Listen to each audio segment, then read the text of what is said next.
Hey everybody, my name is Anita and I'd like to welcome you to the HoneyHive.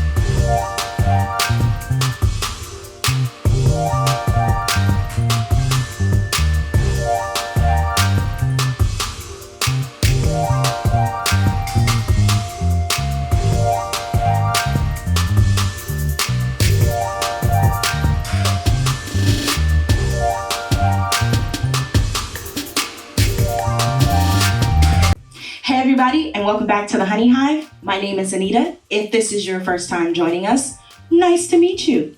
I am so excited because today I am joined by none other than Briana Crowe. Yay! Now listen, Briana is a comedian, so be prepared to laugh.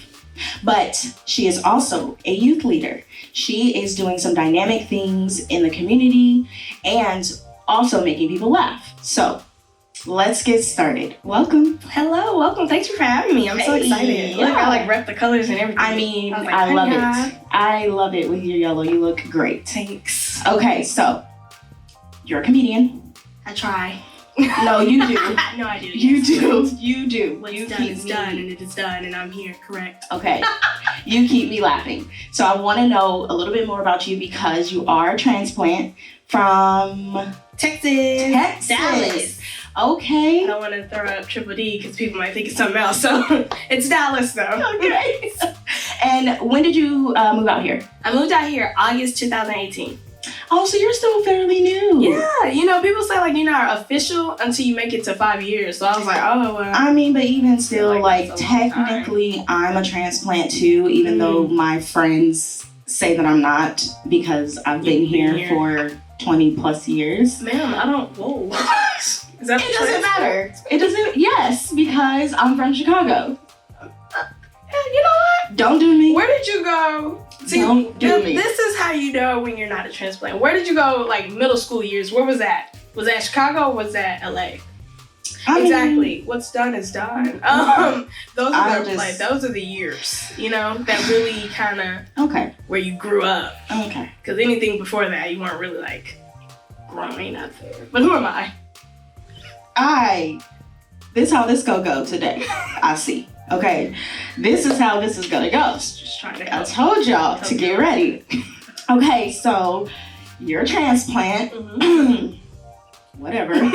Okay. An actual transplant. Whatever.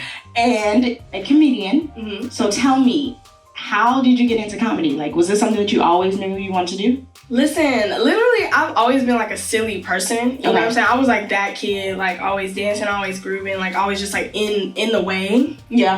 as my mother would say. So I think that comedy itself was always in me. Okay. That sounds really like more like I don't know. I feel like I tried to really make that a thing. Like, it's in me. Girl, stop. No, but for real, like I really have always liked comedy, and I grew up in a family that loved laughter. We like watched stand up together. Okay. So I was always around it. But I didn't like get into it until I was actually in college. Really? Mhm. Yeah, I was like, okay. what was that? My freshman year, second semester. Mhm. I had auditioned for Color Girls because I don't know who I thought it was. Okay, All right. I was ready. Okay, I wanted to be the lady in red. I don't know why. Wow. But I thought I had it. Okay. And quickly the director of that show told me I didn't have it. I was like, God, so harsh. I just broke into this. I thought I had a little time to grow. No. So, but she, who happens to be my best friend now, she was like, Wow. yeah, it's a no for me, but we're gonna have them walk you over to another show we're doing right now because it was a college like organization. They were like, we have this thing called 30 Bits of the Pulpit, and it's basically like sketch comedy. And I was like, you basically just told me I sung. No, I'm not auditioning. Like, I was like, I'm not doing nothing else for you. Like, Yeah. ma'am, Yeah. you cut me off in the middle of my monologue. Like, I really practiced. Lord, still hurt about it.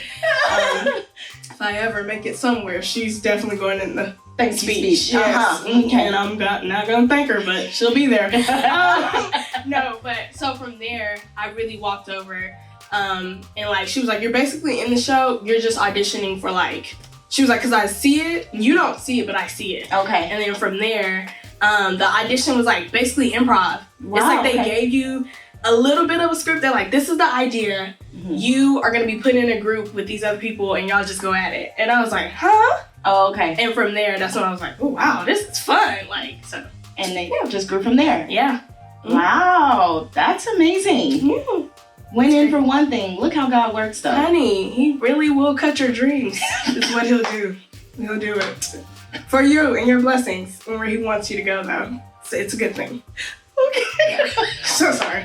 That was too much. No. So sorry. That was amazing. Have hope, though. Don't give up. Don't give up. It's there. He has a plan. Yes, it's all in his plan. You have to remember that.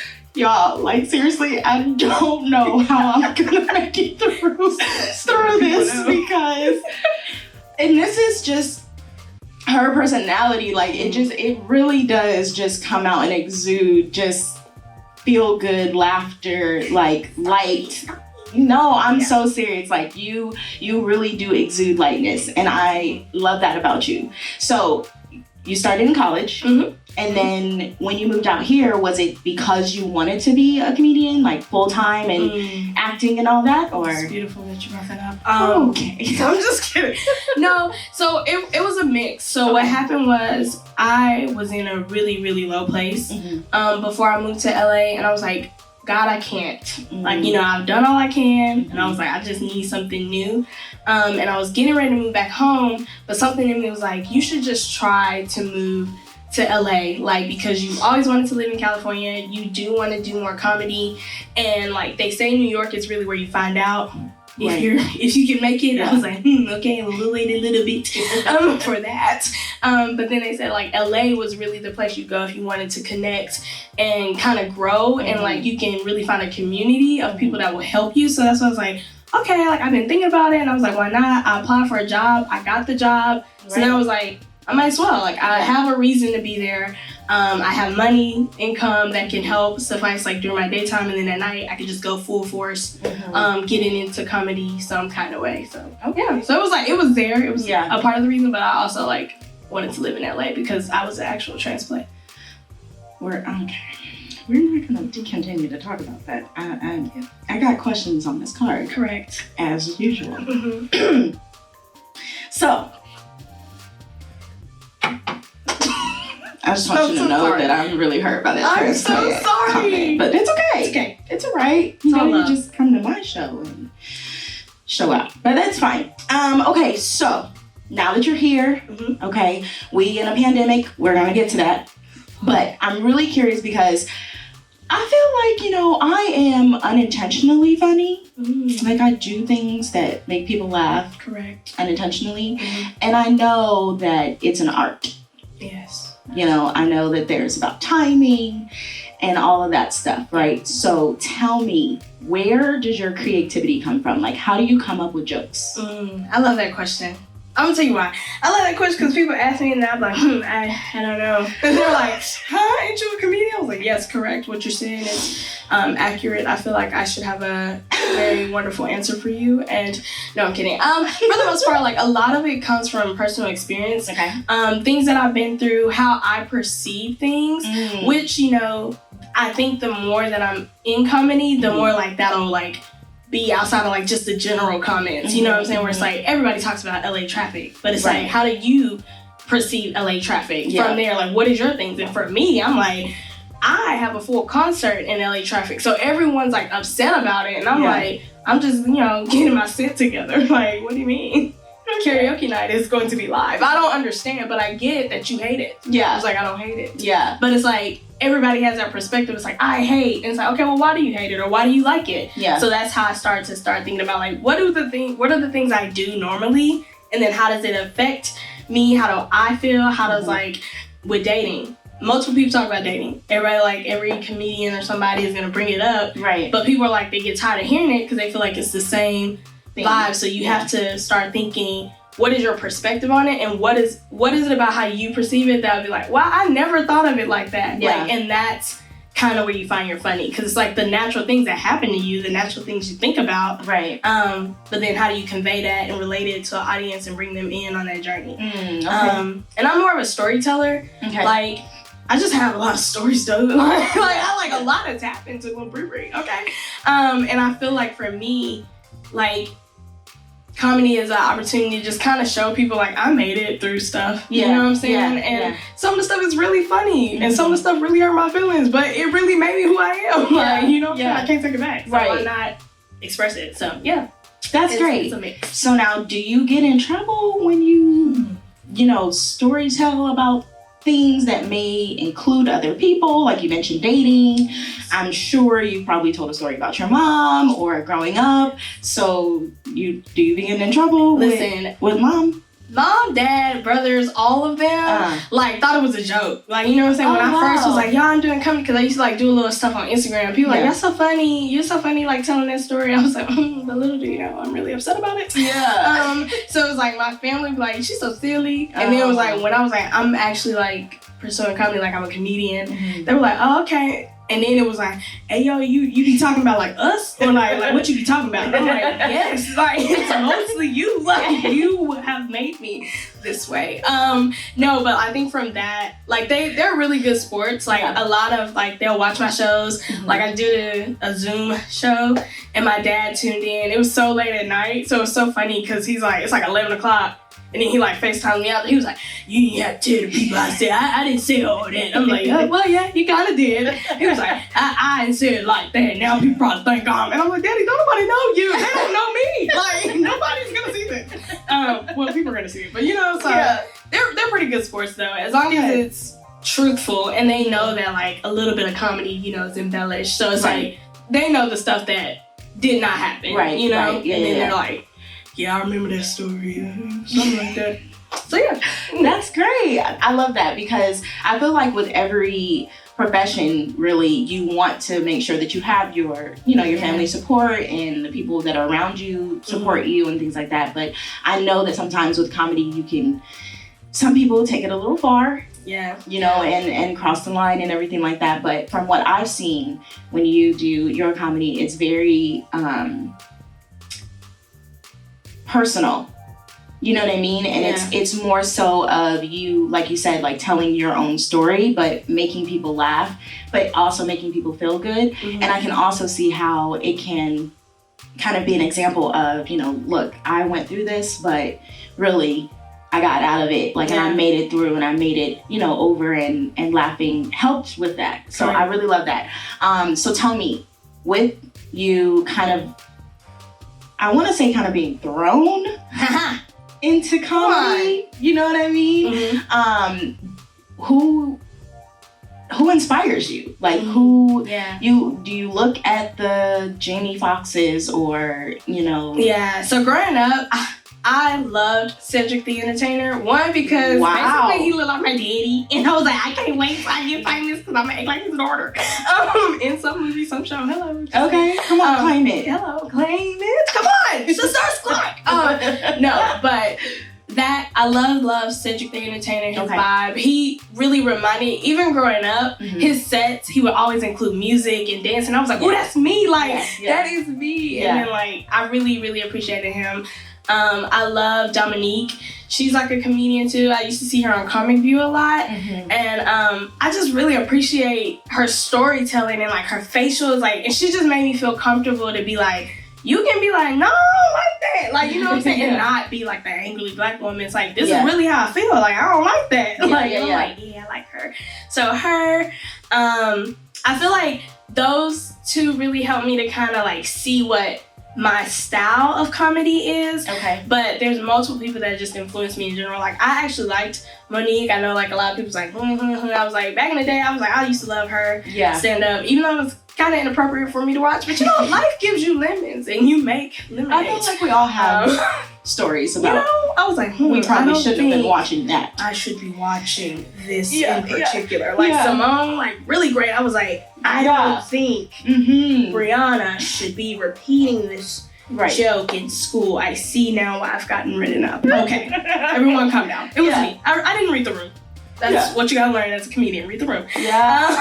So that, like, of course, like, I think a lot of women just in general have really sparked that. I love Cheryl Underwood. I love, like, I mean, any woman that's doing comedy, I appreciate, because I'm like, no matter what your style is and what you do, like the fact that you are bringing your perspective to industry that's usually male dominated. I'm like, yeah, shout out to you, especially if you're a black woman. I'm like, yes, what? Yeah. Goals. Like, I see me in you some way, somehow, even if it's not necessarily the same material. So I have a lot of influences, and I still do. Like, Kim, well, her name's Countess Bun, but like Kim Parker, like, I used to get compared to her all the time growing up. It's like, oh my God, you're like Kim. And I was like, trying to say I'm stupid? Like, what you saying? Like, I make straight A's, but okay. Yeah. But I realized, like, I did a lot of things like that. Like, I made faces, I made jokes, I made sounds. I used to be like, mama. Like, I used to, like, literally be that way. And then I'm like, oh, now that other people see it on TV, they're just equating it to me. I got it. Yeah. So seeing stuff like that, sitcoms, you're like, oh, I can see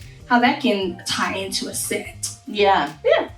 That's great. I try to be great. Listen, you are. You are. Come on. You are. You Words are of being great. affirmations are my love language. Okay. You're welcome. Oh. I don't know who that was for. I'm actually gonna. I mean, I kind of cut do. that out. That's Listen. But we won't go there today.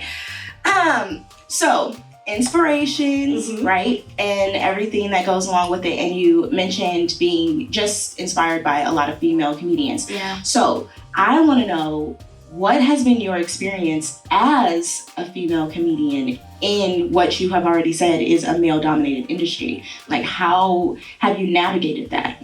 Honestly, like, hopping right into it, I've found a lot of connection of just people being like, I like that you're yourself. I like, you know, who you are on stage. And from there, like, I found people that I could kind of, like, really, like, oh, you do shows all the time? So it's like I found, like, a like, my niche, but then I also found, like, a community. Yeah. So for me, even though it's, like, male-dominated, even some of the males were just really like, oh, what's up? Like, I see you laughing. Like, I see, like, your little jokes you're doing. Keep doing it. You know what I'm saying? I'm going to check on you in a year. I'm like, oh, okay.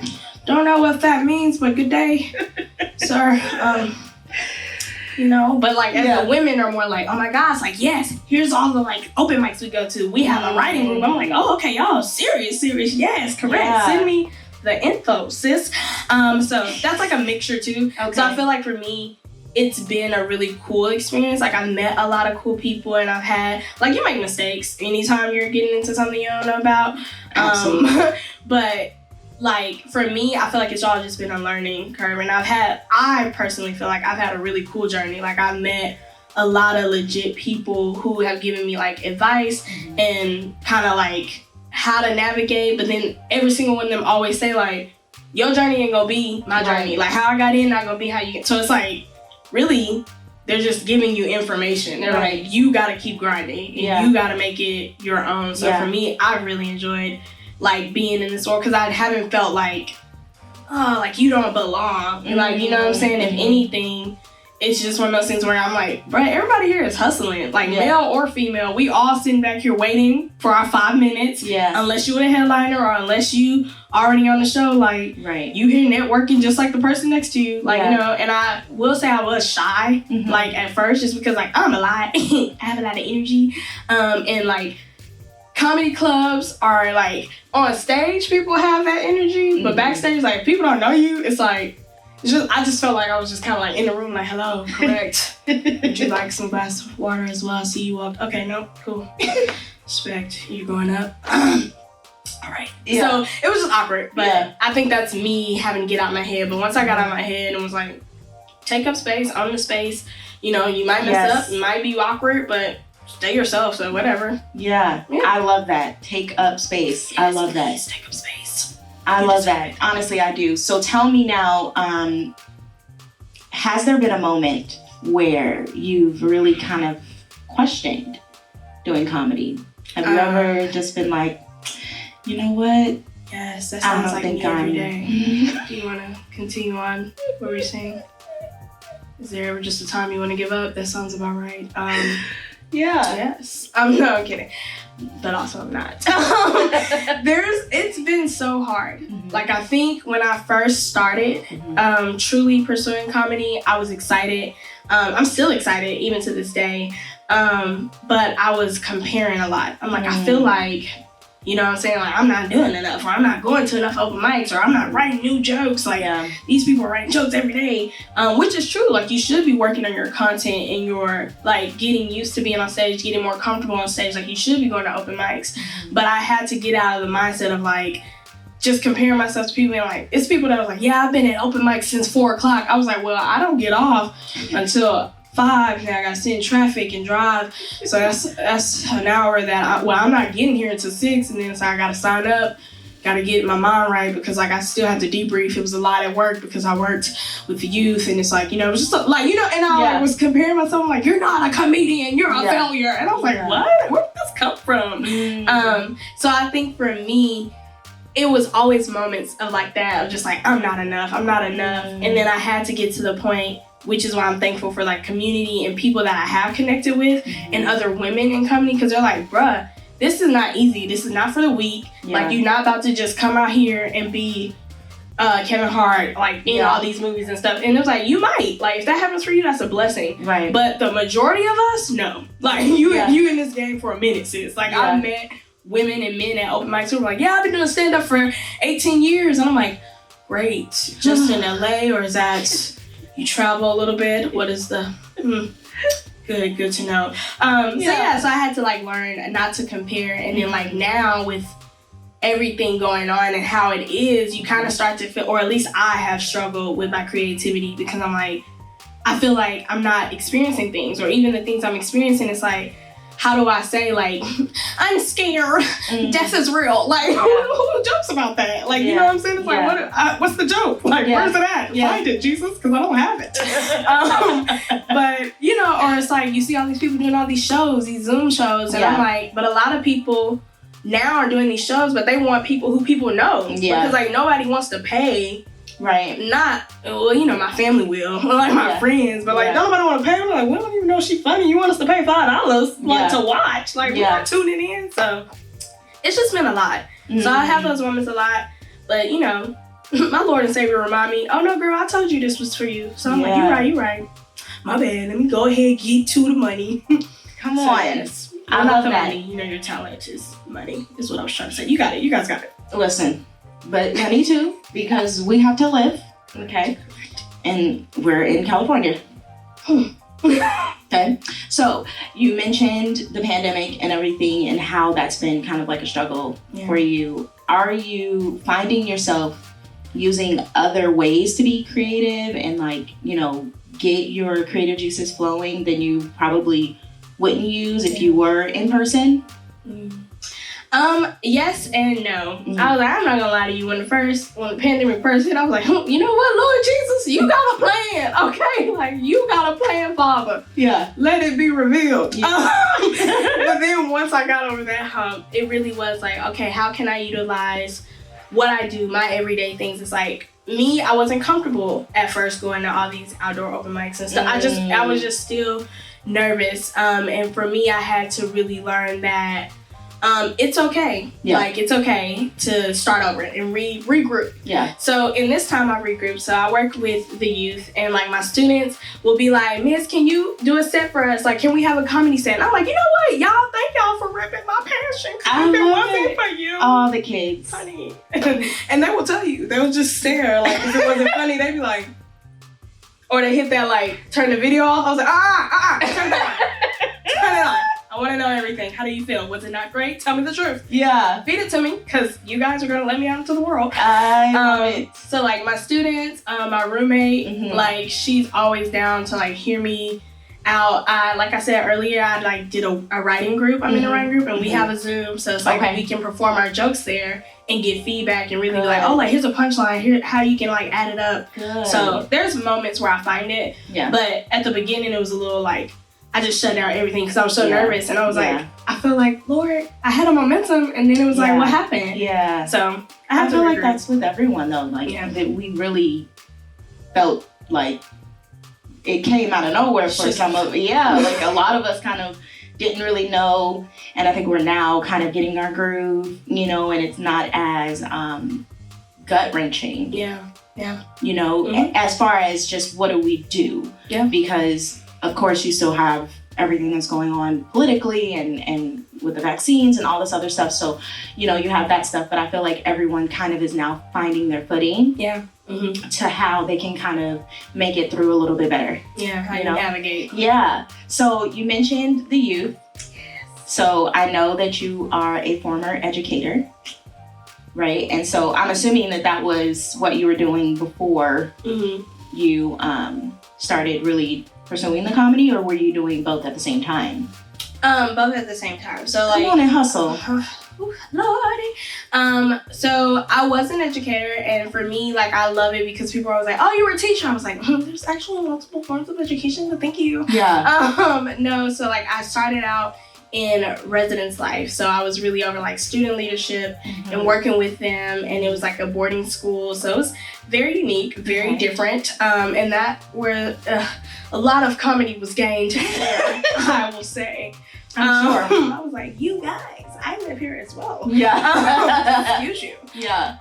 And then once I moved out here, I started working with women's organizations. So I would do after school programming and conferences and events for girls 9th through 10th grade. Okay. All the way up to 12th actually, but my cater group was 9th and 10th. Yeah. And from there, I would do that in the daytime and then do comedy at night. Okay. Or on the weekends or vice versa. Like, try to do that in the morning on the weekends and then hit comedy on the daytime and the nighttime. So it was a mix, but I've always been transparent about where I am on my comedy journey. So like every job that I've worked at, thankfully, has welcomed me and like welcomed my desire to really do it full time. So it's like everyone knew like she's not gonna be here forever. This isn't her end goal. But I was just as passionate because I was like, don't ever boost your life. Like, I'm here to make sure you do what you need to do. Right. Like, stop, sis. Like, you out here wilding. Let's talk about it. So, like, I definitely am just as passionate about that as I am comedy, which is something I love because I'm like, God gave me multiple passions, and like the fact that both seem to like help each other because like they gave me a lot of jokes too. Like some of my best jokes were about my after school program kids, and I'm like, y'all are the greatest. And I would tell them the joke before I go perform it. So it's like, they were like, no, that's cool, miss, you can use us or whatever. I was like, yes, or whatever. Thank you for your consent. Yeah. Also, let's talk about consent. Like, you know what I'm saying? Like, so a way to tie them both. So. Yeah, I'd say simultaneously they were both happening. So. And now you are a youth leader as well and still doing comedy. So this is all kind of tying into it and everything. And I love how you said that your kids kind of let you, practice and do some of your jokes on them and everything. So I really appreciate you being here. I am so proud of you. Stop it. I really am. Thank you. Come on, blessing. Thank you. I'm like, HoneyHive, get with it. Or get lost. No, don't get lost. Send somebody else. No, but seriously, I am really very proud of you. We are recent friends, we're still learning about each other, but I can tell, and I'm sure as you can, when someone is very genuine, when someone really does have a heart for people and uplifting people, and I can see that in you. And so I am just so proud of everything that you have coming, everything that you're doing, and everything that you just have accomplished so far. It's been truly amazing to see the journey that you're on, because I do really remember, I do really remember you, coming and being a new everything. Right, I was gonna say a new person. Lost. I was like, hello, do you have friends? Can I be one? Like, I do remember, you coming on the scene and everything, and I just always felt like, wow, like, of course, she has a lot of energy.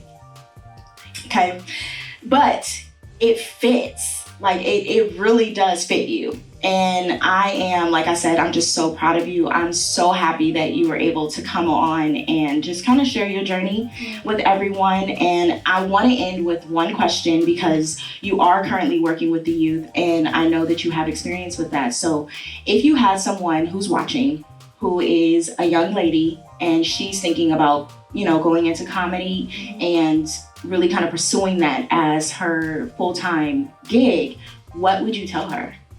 I have so many things. I feel like the main 3 things I would say is, 1, know your purpose. Know why you're just as passionate to do comedy, why you want to do it.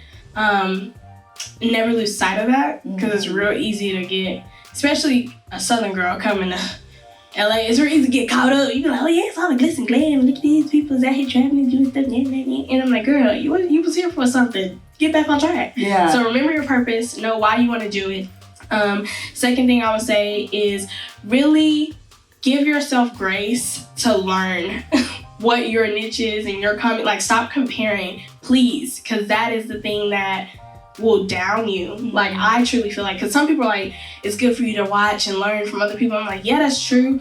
But if you're consuming so much of what other people are doing, you're losing sight of who you are. You're now trying to become them and do it their way. When I'm like, you have a way. You know what's funny to you. You know that niche. Get comfortable doing it. Not everybody's gonna laugh. Sometimes you'll kill the room. Sometimes you won't. The fact that you get a laugh, that is a blessing.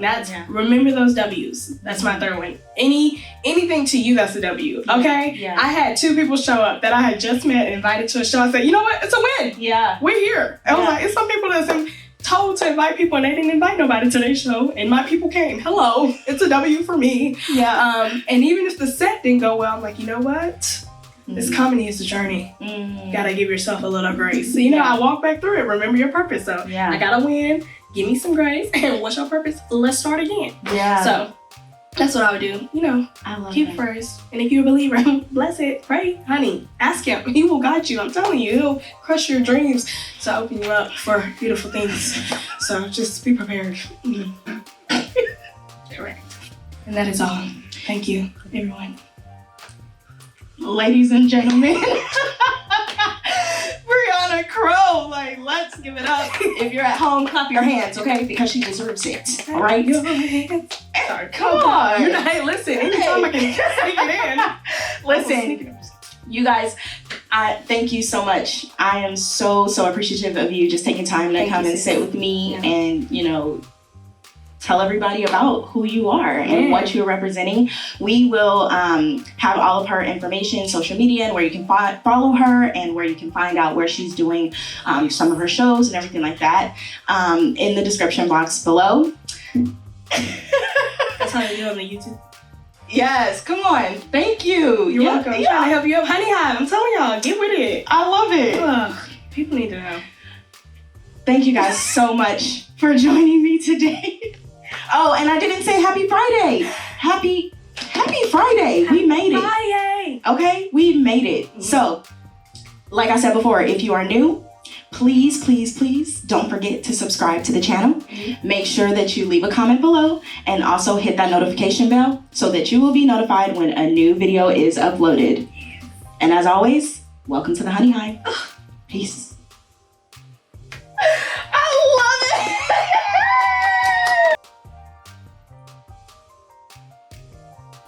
So coming up next week, I will sit down with the creator and director of Anointed Feet Dance Company, Dr. Kanisha Bennett. You don't want to miss it.